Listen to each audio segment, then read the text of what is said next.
E hoje vamos falar do terceiro filme dessa franquia. Pra quem não sabe, eu comecei a assistir Karate Kid agora, eu perdi o primeiro filme.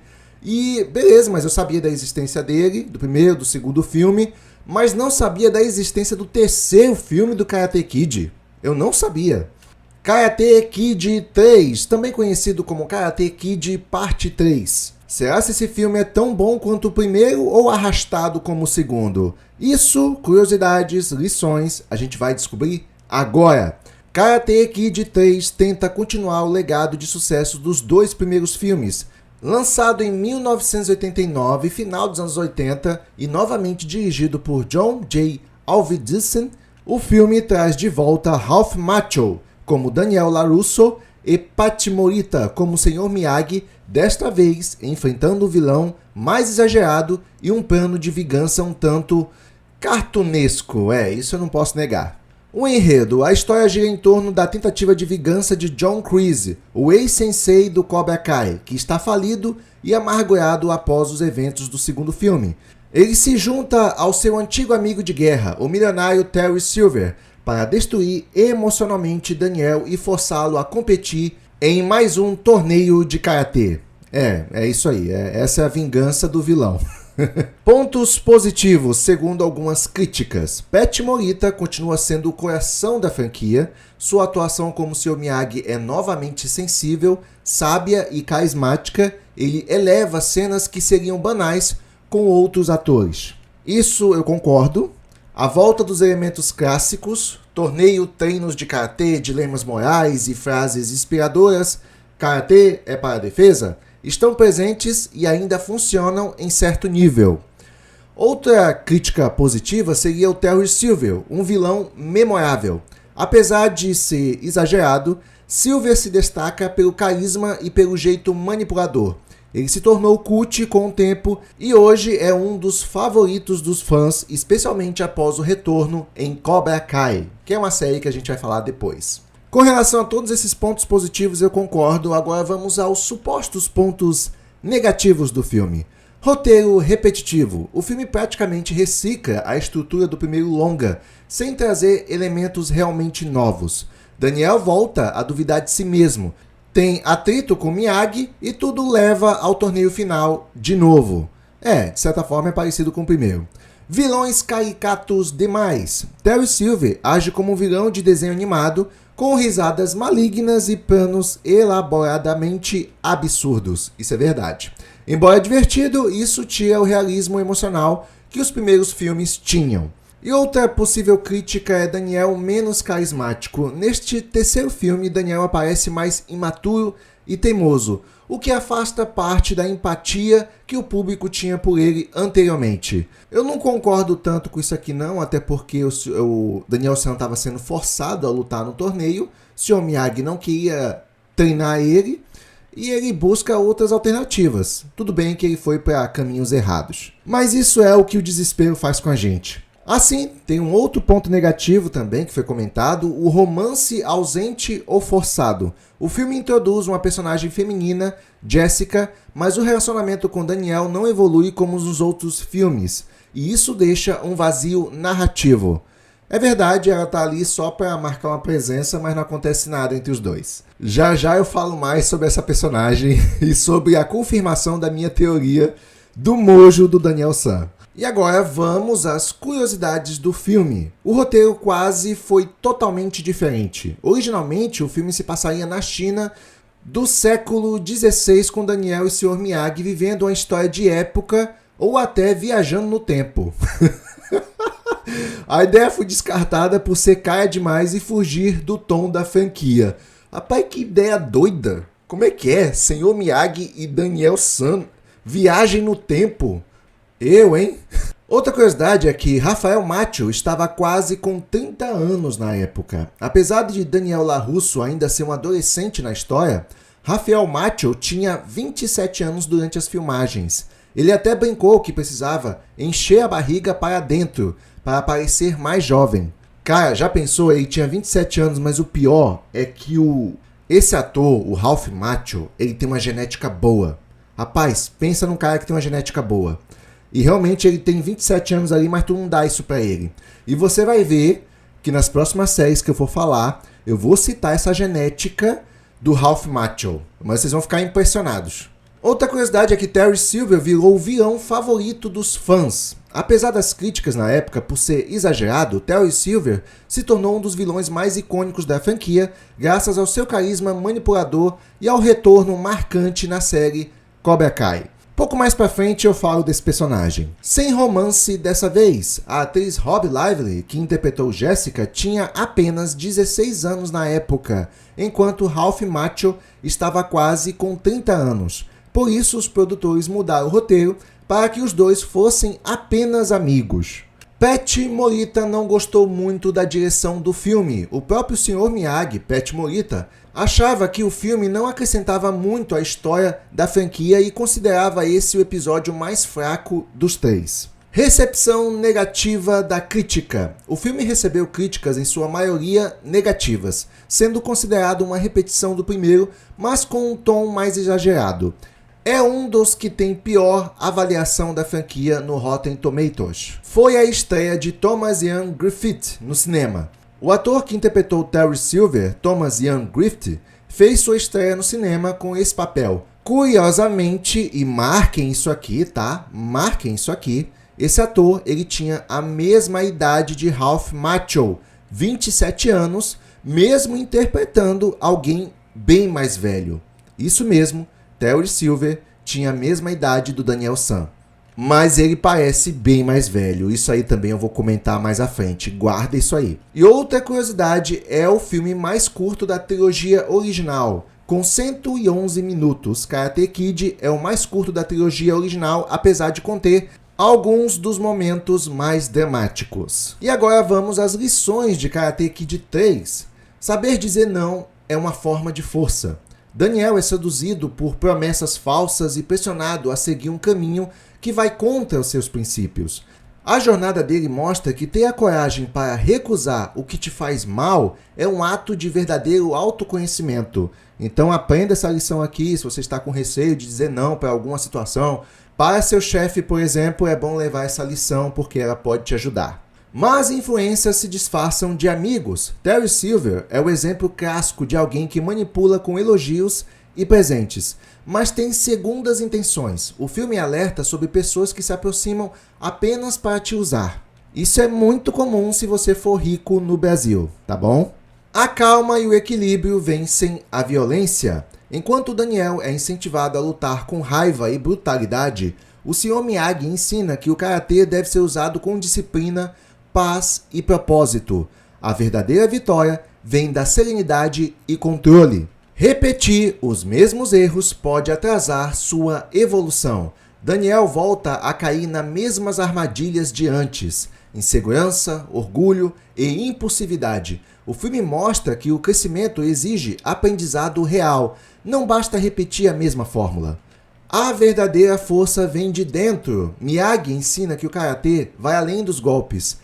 É sobre caráter, paciência e humildade. Você pode ser fisicamente fraco, mas emocionalmente invencível se estiver alinhado com seus valores. Karate Kid 3 custou 12 milhões de dólares na época e faturou mais de 38 milhões de dólares na escala mundial. Isso demonstra uma queda significativa no desempenho financeiro do terceiro filme, que arrecadou pouco mais de 3 vezes o seu orçamento, ao contrário dos 2 primeiros filmes que foram sucessos de bilheteria. As avaliações também tiveram uma queda um tanto brusca, com a aprovação de 18% do Rotten Tomatoes e apenas 35% de aprovação da audiência. E agora vamos à minha opinião, o que foi que eu achei deste terceiro filme.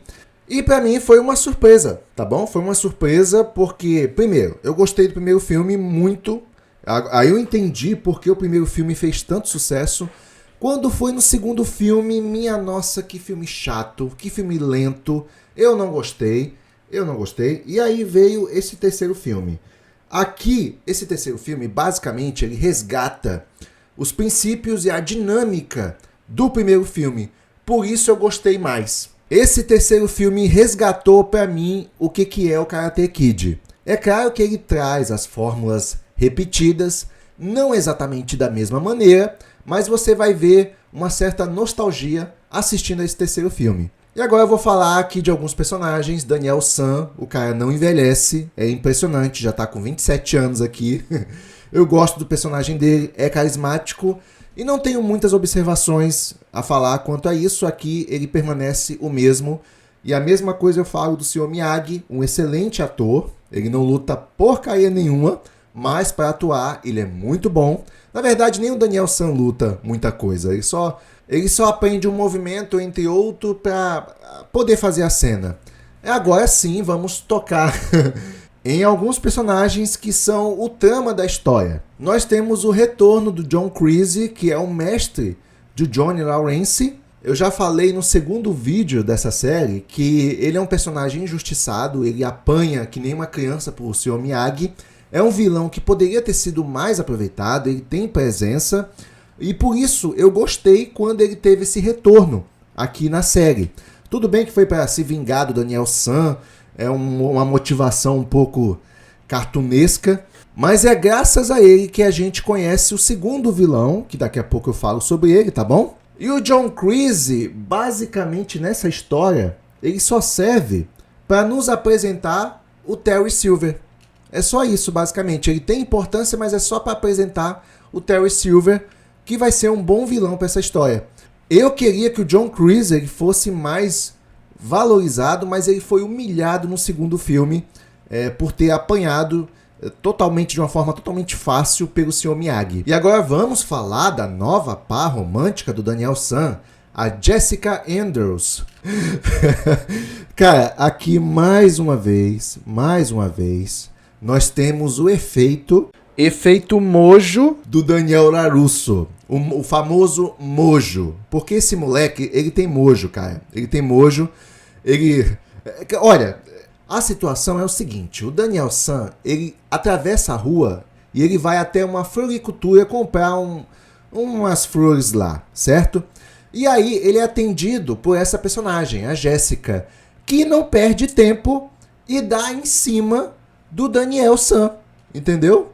É isso, cara. Onde o Daniel San vai, as minas dão em cima dele. O cara não precisa se esforçar. Ele não precisa se esforçar. É o terceiro filme que isso acontece. Que é a menina que chega no Daniel San. Basicamente, ele deixa um jarro lá para ser consertado pela moça da floricultura. E aí ele só fala o seguinte: beleza, fechou então, eu vejo você em breve. Aí a moça da floricultura fala assim: o quão breve?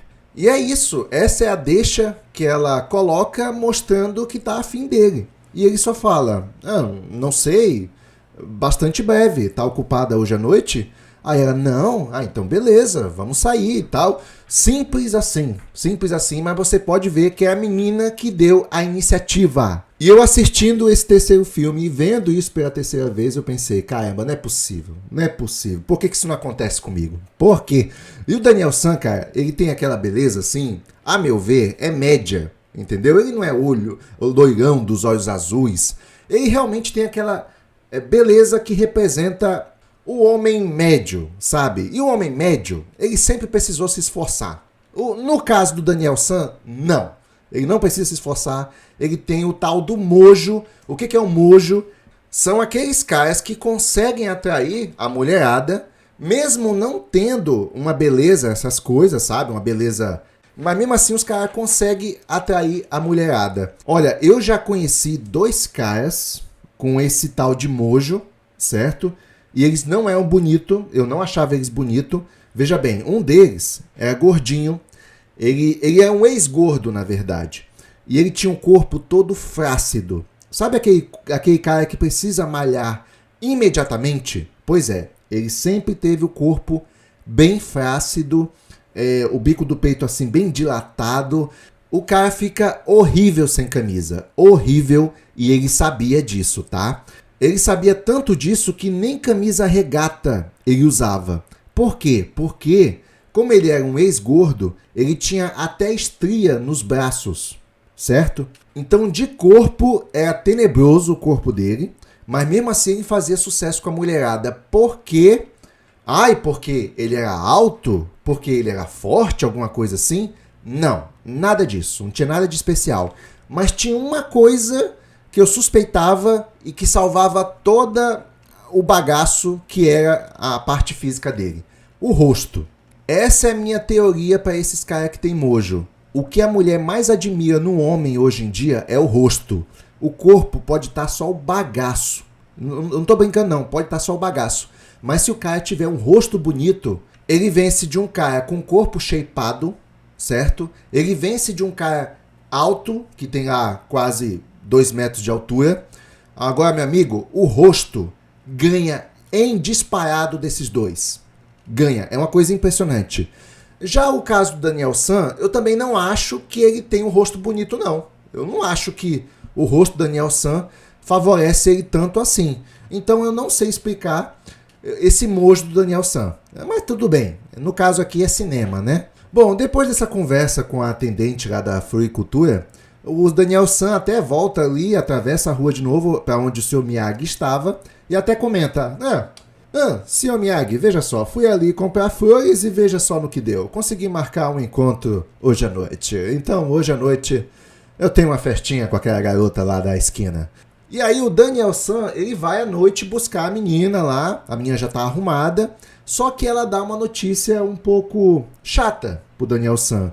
Ela fala que o ex dela entrou em contato com ela e que ele tá querendo voltar. E aí ela tá um pouco sentida com relação a isso, só que o ex dela tá em outra cidade. Mas ela vai voltar para essa cidade em poucos dias. E por isso ela tá sentida e não sabe se quer sair com ele. Mas, já que ela não tem nada para fazer, ela aceita sair com o Daniel San mesmo assim. Na verdade, ela que dá a ideia, tipo assim, vamos fazer o seguinte, já que eu não tenho nada para fazer, vamos sair mesmo assim.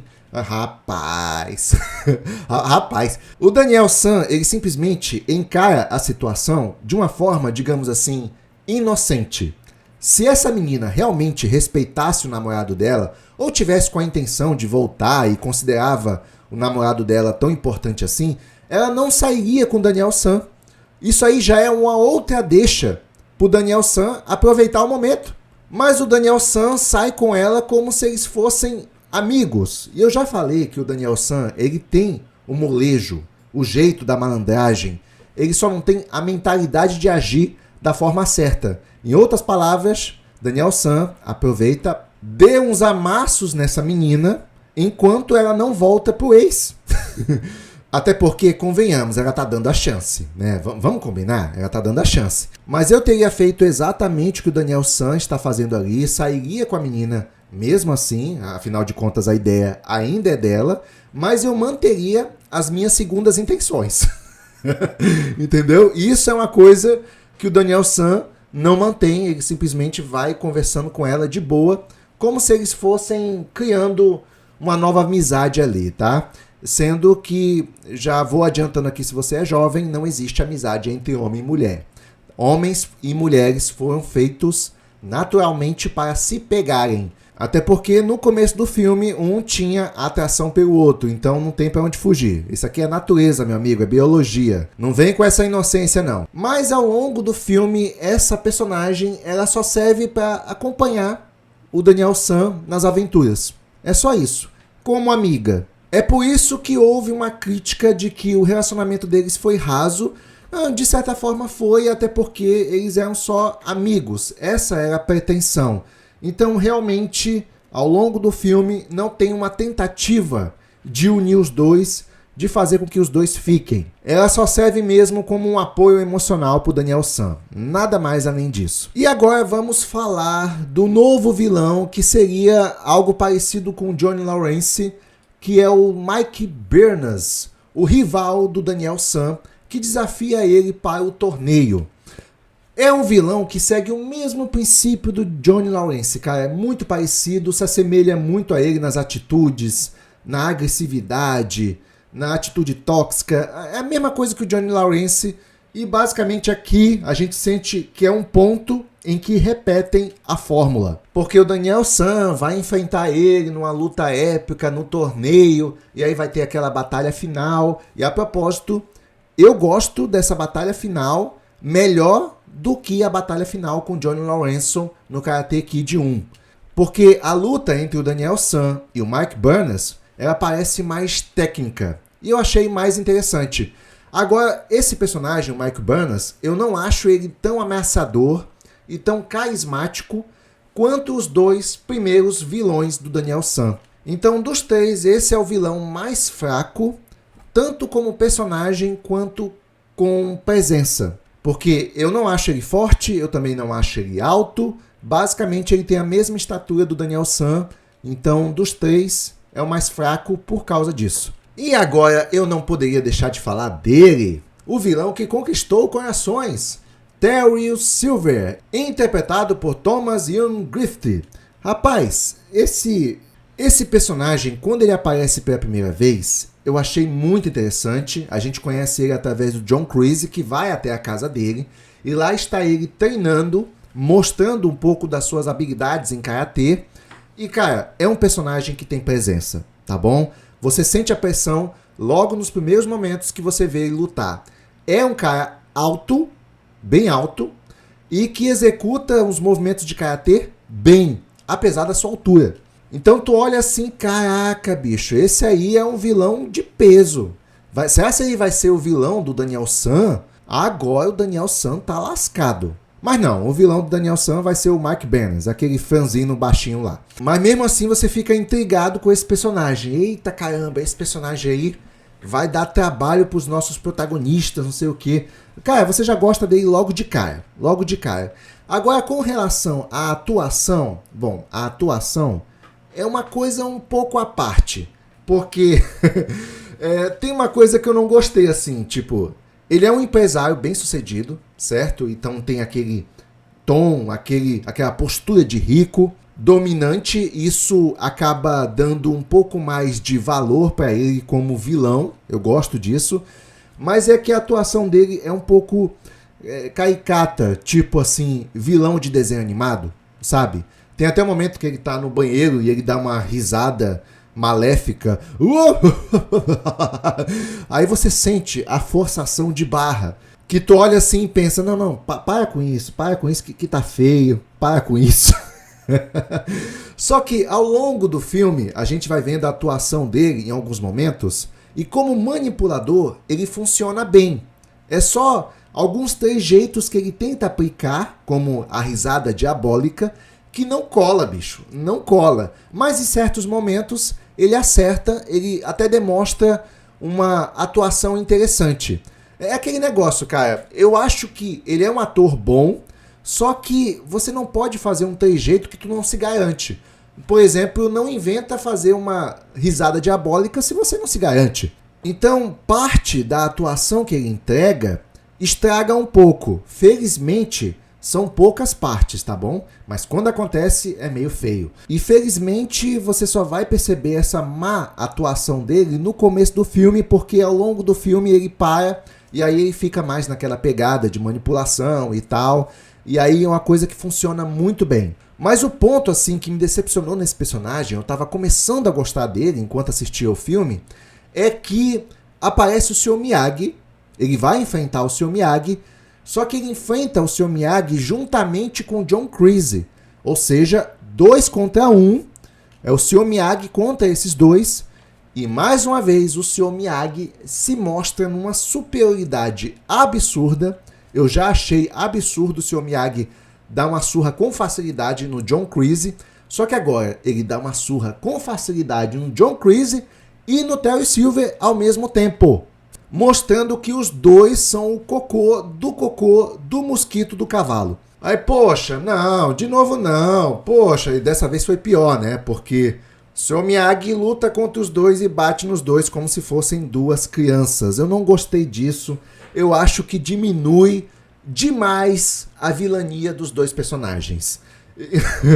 Tanto o John Kreese quanto o Terry Silver, para mim, eles foram injustiçados porque foram humilhados pelo Sr. Miyagi. Tudo bem que o Sr. Miyagi é bom, mas eu acho que dão uma exagerada nesse personagem. E sem contar que o ator que interpreta o Sr. Miyagi, Pat Morita, não luta porcaria nenhuma na vida real. Mas tudo bem, é um personagem aqui e a gente tem que ser convencido disso. No entanto, a qualidade técnica da luta, esse terceiro filme é o que melhor tem na qualidade técnica, sabe? Das lutas assim, você não vê muitos defeitos, os golpes são bem executados.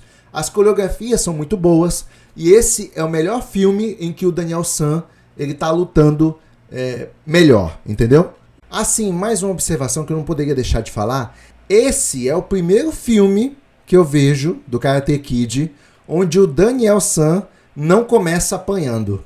É sério, toda vez que o Daniel San vai lutar com o oponente no começo do filme, ele sempre apanha. Mas aqui, pela primeira vez, a gente vê ele bater no moleque. Mas aí vem o segundo moleque e bate no Daniel San, que é o rival dele no filme, o Mike Burners. E todos os rivais do Daniel San, eles são muito mais fortes no começo. É uma coisa assim que não entra na minha cabeça, sabe? O Daniel San não dá nem sequer um trabalho pra eles no começo do filme. E aí lá vai o Sr. Miyagi treinar o Daniel San com apenas poucos dias de preparo. Aí ele já deixa o Daniel San no trinco, pronto para enfrentar o maior rival dele. E é engraçado também esse treinamento do Sr. Miyagi, que a gente não vê o Sr. Miyagi treinar o Daniel San. A gente não vê.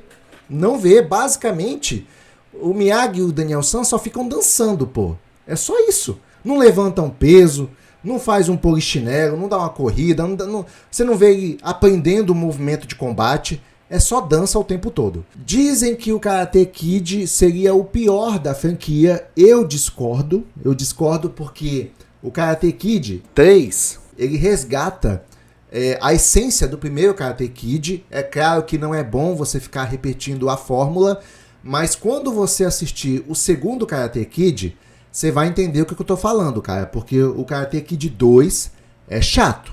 É chato. O Karate Kid 2, ele se sustenta pela ambientação no Japão. Só por isso. E a novidade fica em conhecer a cultura do Japão, mas de resto a história é chata. E aí você vai pro terceiro filme, você dá uma respirada, um alívio, porque ele resgata também a produção que foi feita no primeiro filme. No primeiro filme, ele é mais dinâmico, ele é interessante. E o terceiro filme, ele traz essa dinâmica, o que torna ele divertido de assistir, comparado ao segundo filme, que é um ritmo lento, chato. E embora trazer a fórmula do primeiro filme tenha tornado o filme mais interessante, eu reconheço que repetir a fórmula não é legal. É bom você explorar novos ares, mas nesse caso aqui, pelo menos resgatou um pouco do Karate Kid que eu conheci. E pelo menos esse filme serviu para nos apresentar esse vilão, Terry Silver, que é um vilão interessante. Eu só senti que faltou nesse terceiro filme ele ser melhor aproveitado, exatamente como o John Kreese não foi aproveitado no primeiro filme, ou melhor, só para esclarecer, o John Kreese no primeiro filme ele foi pouco aproveitado, bem pouco mesmo. O Terry Silver nesse filme ele já foi mais aproveitado. Eu só acho que ele deveria ter sido mais valorizado. Mas não, ele foi tão humilhado quanto o John Kreese no primeiro filme. E é isso, essa é a minha opinião sobre Karate Kid 3. Eu gostei, mas sim, eu reconheço que ele se sustenta muito na nostalgia do primeiro filme, mas pelo menos ele é divertido e isso é muito importante. Se gostou, deixa seu like e também não deixa de comentar aqui embaixo se você acha que a dinâmica desse filme se salvou muito em relação ao segundo filme, que é lento.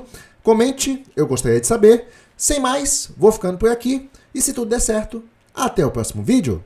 Até lá!